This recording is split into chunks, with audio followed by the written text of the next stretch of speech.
I know that IslandWood has reckoned with the way that white saviorism has showed up in our external communications, and not just about our programming, but even about diversity, equity, and inclusion. And I think that speaks to what you were talking about earlier, when folks just took whatever model they were doing and plopped it into whatever community they were hoping to serve. I think above that was also the, like, we have all of these abundant resources in this amazing program. We will bring it to the people who have less or are different, or we have identified as meeting some goal for diversity, when that was, I think, in the past, and I think still often, but in the past, used to, like, the word diversity being sort of like misused and expanded to represent a wide range of issues instead of naming what's really going on, like racism or white supremacy.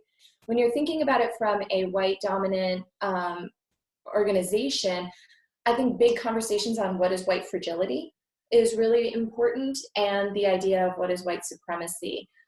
Because those right there, I can tell you, I probably made a lot of people cringe if they're watching this. Those words are really like, oh my gosh, what are they? But when you get to the point where you can actually talk about them and see how they're being expressed, and call each other on them and say, like, hey, you know, maybe this is, and call yourself on them too. Maybe this is what we're, you know, I'm letting this impact me. I know you've done that in meetings, and I've always appreciated that. That's where the real work can start. If we're scared of it, and we don't acknowledge that feeling of ickiness or defensiveness inside of us as part of the process, we're not going to get very far. If we only change the who of teaching, then, and we're not changing what we're teaching for everyone and how we teach it, then we're essentially putting the responsibility of changing the world on the people who have the most barriers in front of them, rather than thinking about what does change look like based on power and systems. And so we need to zoom out, and we need to think about how, and this is where the whole organizational change piece comes in, and the politics side of it too. How does change at a systems level impact change in a classroom? And how does that change the outcome, the desired outcome that we want?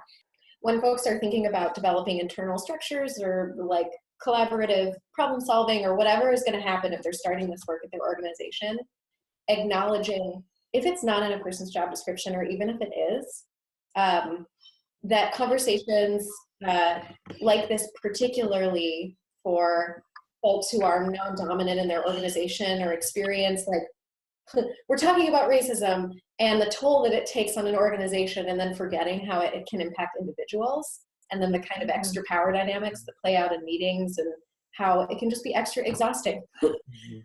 And it can impact a person's ability to show up in that meeting, and then also like at work. So just, I don't know, I just want to flag, like, for people, when you're asking people to take on this extra work, like making sure like really why you're asking them to do that work, and what, like how it's connected to goals at your organization, instead of just, you know, this is kind of a jargony term, but like free emotional labor, or like the expectation that the most impacted folks are going to carry the work. It can be really critical for folks in, I mean, all people working in an organization, and I'm thinking specifically about senior leadership, talking to and developing relationships with other, so like, let's say we, like at IslandWood, our CEO is a white person. I think it's critical for folks in those positions to seek out other white leaders of organizations who have made a commitment to racial equity work and are willing to talk externally and internally, to build relationships where they can like have an affinity, where they talk through their issues and what's kind of going on for their organizations. Because they're like, there are so many organizations focusing on this work specifically. Like, hey, you're a predominantly white-led organization and you want to do this work, let us help you. Like, there is not a lack of resources. So here's a challenging question that we had, that my team had to grapple with the school overnight program. Environmental education historically has been focused on thinking about, when we think about diversity, we think about what is it that socioeconomically children have access to or don't have access to. And in some places that's focused on access to outdoor spaces and high quality education. And those are very valuable things. Please don't get me wrong if I say anything after this. This is not to say that those are not important. But when we think about what high quality education is, what are we measuring that on? And so if we think about test scores, then yeah, there is a major socioeconomic difference between what children of color often receive in our world, in our culture, compared to more affluent white children receive, to then do better on testing. But we know in environmental education that testing isn't always what the measure of success is. So we really had to grapple with what is the measure of success that we're thinking of for the school overnight program. And for us, it was before the testing, what is it that we're testing on? If we're thinking about science or problem solving, let's think about real world. We need collaboration. We need a foundation of children being able to talk to each other, and not just talk to each other, but respectfully have dialogue with people who may think very differently than they do based on their life experiences. So what we started looking at was, how do we support our teachers who are, by the way, doing this good work in the classroom, or trying to, often feeling like they're swimming upstream? How can we better support them to develop the life skills that are necessary for collaborative problem solving for their students, that then can help them engage with school more deeply? And when we think about, my goodness, what would it be great if Congress could work together? We think about, like, what is it that the adult world could use more of? And it's that idea of engaging across boundaries. And that's what we focus on for the school overnight program. Now, why is that a push? Because all of a sudden it started making us think about, what is it that not only our high free and reduced lunch rate or high poverty schools don't have access to, but what is it that our low poverty, low free and reduced lunch rate schools, what don't they have access to as well? And honestly, there's so much segregation in our systems, housing, self-contained classrooms, cultural, even just cliques, or even in some schools, hallways, right? Where kids are separating themselves. We have here a place that we can bring kids together and train our educators on how to emotionally safely get our students to talk to each other, and do that over 4 days, so that it's supporting what the teachers want to do and are doing in the classroom to a certain extent, but B, what they can't do because of housing segregation in their neighborhoods. So all of that is to say, we really had to grapple with, what is it that all of our kids need? That was a really hard thing to do. And what I just described to you in a word vomit of 5 minutes took us 5 years. So getting that down on paper, that is where, if I could recommend any organization to start, that would be where to start. What is it that you're actually trying to achieve? Not from, the funding side of it, what do funders want you to achieve, but what is it that you want? What is the world that you see? And how is your program contributing to that? And to do some of that, you do have to have some of the awareness building on how pervasive white supremacy is, and how it forms the way that we think. It's the air that we breathe. And so how do we uproot that while we're defining what this is? It's hard and it's uncomfortable. And there are really challenging conversations that come up between staff, that come up with our stakeholders, but all of that goes to form who we are. And now that we have that down, now that we have an understanding of where we want to go, all of our programs can contribute to that. So not just the school overnight program, but we're thinking about the urban school programs. They're doing such great work with community problem solving, and thinking about, what about our programs that reach adult audiences, and white adult audiences on, we have Bainbridge Island here. It's a very specific demographic, has diversity within it, obviously, but what do our communities need to get to this just world, and how can we help provide that? Not in a shaming way, but that's where the inclusion comes in, right? How do we include all of our demographics? Because it's going to take all of us to get there. Those 5 goals related to DEI, I think I don't think that's new for IslandWood, to have specifically, explicitly named organizational goals. New. Because it's new, we're also like, we are navigating what that means. So that question that you asked, like, what's the plan? Like, what is on your plate for the next 6 months? We're figuring that out right now. So these goals,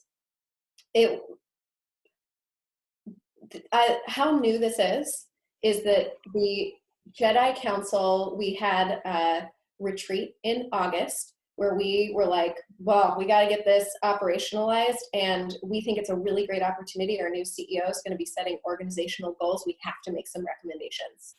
I think I can be honest and say I didn't anticipate our recommendations being adopted so quickly. I think that is really great. And we're definitely playing like, all right, they're adopted. Now we really want to make sure they happen and happen within the capacity that we have. That's super zoomed out. But if I can get specific, I think Sapna can talk more to so I'm looking specifically at the goals, and I do think it could be really helpful for this module to hear a little bit about how our leadership team is connecting this work to our other visioning and redefining of the way that IslandWood talks about its mission that's happening right now. That theory of change work. Theory of change work. Yeah, I think you can talk about that. And I think that, so how about this? This is like a really real example that I think is important to share. These recommendations got suggested, they got adopted, and then at our next council, we looked at them and we were like, how are they happening? Like how is this really gonna happen? And that's like really real stuff, you know, and it took like checking in with leadership to make sure that everyone's on the same page and not assuming that, say, the Jedi Council on its own is gonna be able to carry out these recommendations, because that would be bananas and ineffective and not what we want for this organization. Really, truly looking to operationalize these goals. For the Jedi Council, and specifically, if I think about our plate, one goal that I have as chair is to make it really clear what we're working on and what we have the capacity to do. So, for example, we're looking at how to adapt that awake to woke to work, like how to really make it happen at IslandWood, and what is the council's responsibility? What can we offer as a like collective across department or group? And then really, what should department directors be doing? What should leadership be doing? Like who is responsible for what? What should the board be doing in order to make this something that all folks across organization can be held accountable to, and it can happen within our capacity, and it's not happening on the shoulders of one group that really can't make it happen across organization in the way that we really want to. So that might sound vague, but that's actually kind of a big deal, like defining like really what it is our council can do when we're looking at something as specific as adapting and adopting awake to woke to work. And then being willing to hold the organization accountable to those things that we recommend so that it actually happens. I don't know, that still sounds really vague, but again, for IslandWood, I think is... Yeah, I think it's critical. The more we build this into the narrative, the more we build this into deliverables, the more we build this into duties of individual staffers and teams, the more it operationalizes itself, right? We're holding ourselves accountable by putting things down that even if the staff changes, we're still going to be required to achieve. And so if we say we're going to be using a race equity lens, what does that look like? And how does that manifest? And then how are we going to demonstrate that to our community? So I think that's actually, it sounds very simple, but I swear the hardest work is not how do I teach kids from different schools. That's part of it. That's where a lot of the emphasis comes in.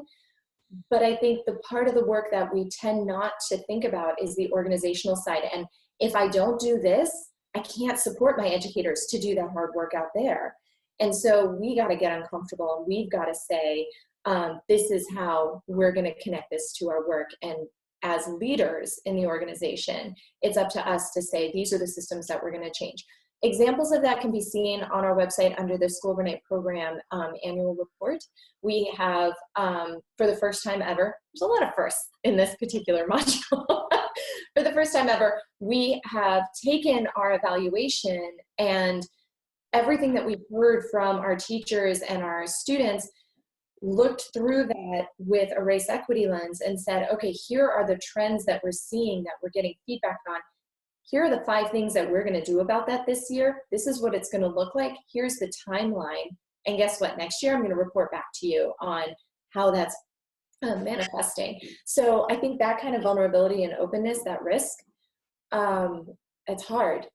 It's uncomfortable, and it feels like you're exposing your little soft underbelly, which we are, but that's how you develop trust with your communities, and they're going to then engage more deeply and push more deeply for our change. I think it's a good title for this module, how to expose your soft, delicate.